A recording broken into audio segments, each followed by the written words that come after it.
Let me tell you about how I teach and how I hold the guitar.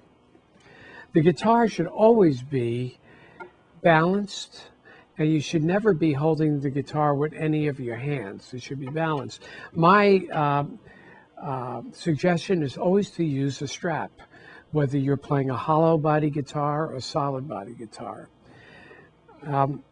I have the strap so that it is situated that exactly how I would sit. Usually I would cross my leg, either this leg or this leg, and the guitar is always in the same position.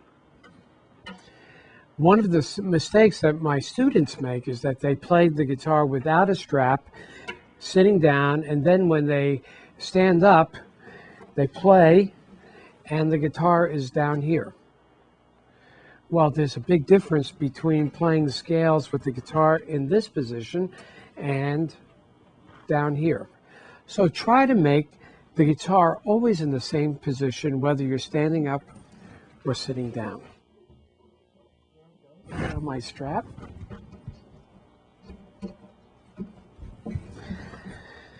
So we've covered that you hold the guitar so that your hands are free.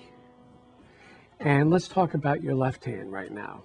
Your left hand, first of all, the fingers on the left hand are numbered 1, 2, 3, 4. We don't number the thumb. So when we talk about first finger, it's always the index finger. All right, and it's because those are the fingers that are playing on our fingerboard.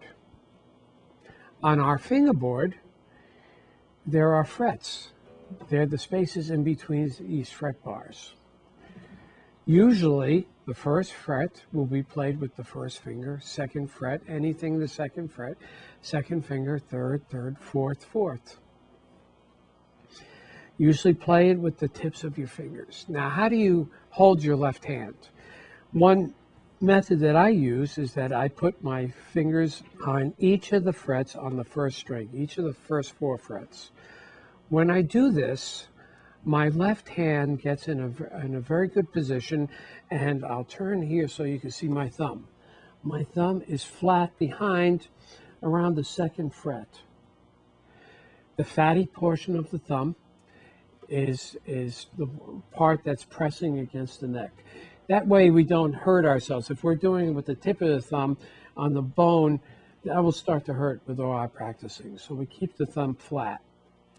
So if I have my thumb here, my finger situated, I could play many notes without moving the hand back and forth. The strings are numbered from the highest sound. So the highest sounding string is the first string, the lowest sounding string is the 6th string. First, second, third, fourth, fifth, sixth. All right. The next thing is how to hold the pick in your right hand. What I do is that I bend my index finger, put the pick flat against the side of the index finger. Again, we're using the fatty portion of our thumb.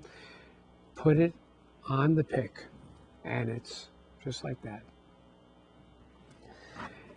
And the way I strum notes on the guitar, on each string, we're going to call them rest strokes, meaning that whenever you play a note, the pick rests on the next string.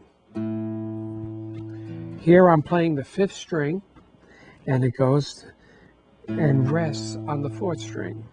6th string rests on the 5th string. Now, what happens when we play the first string? The first string, we just make believe there's a string underneath it, so that we don't do this or do this. We just go just about the same distance. So we always know where our right hand is. Just get used to picking the string and letting the pick just fall on the next string. Don't do that, just relax. Let it just fall against there. It doesn't have to be loud.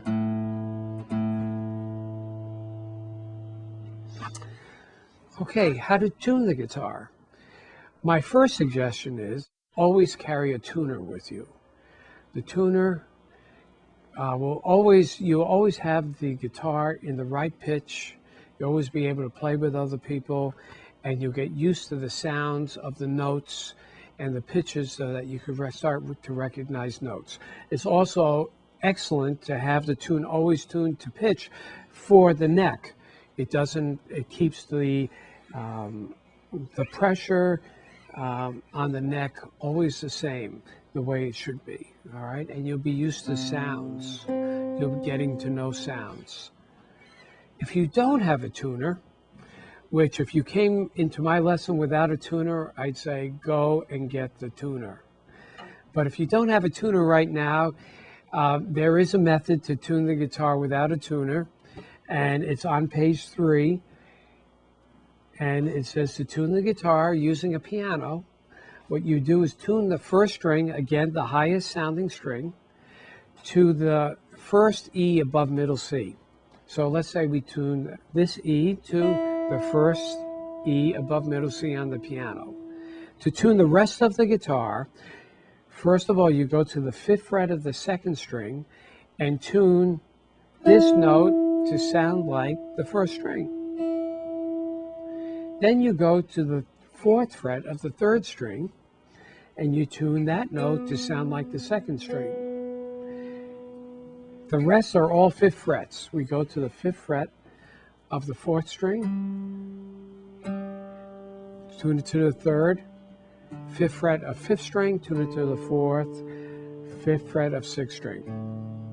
Tune it to the 5th. There we go. Okay,